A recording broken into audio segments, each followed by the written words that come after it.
রকেটের মতো দেখতে এই আজব যানটি আসলে সাইকেল। আজব এই সাইকেলের গতি একটি গাড়ির চেয়েও বেশি।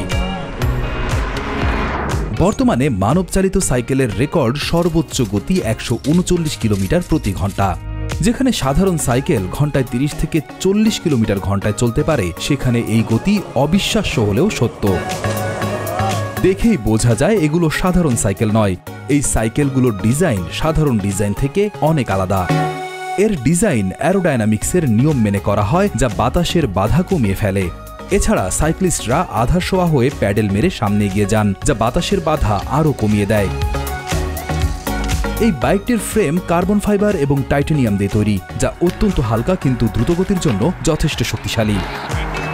সাধারণ সাইকেল মানুষ 20 থেকে 25 কিলোমিটার ঘন্টা চালাতে পারে, কিন্তু এই সাইকেলগুলোর ক্ষেত্রে গতি অনেক বেশি, কারণ এগুলো তৈরি করা হয়েছে এমনভাবে যাতে বাতাসের প্রতিরোধ কমানো যায় এবং পেডেলের শক্তি পুরোপুরি গতি হিসেবে রূপান্তরিত হয়।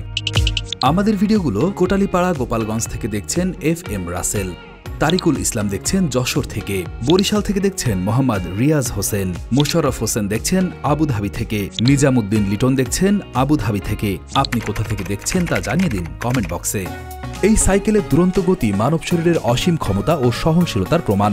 এমন গতিতে সাইকেল চালানোর জন্য শুধু শক্তি নয়, দক্ষতাও প্রয়োজন।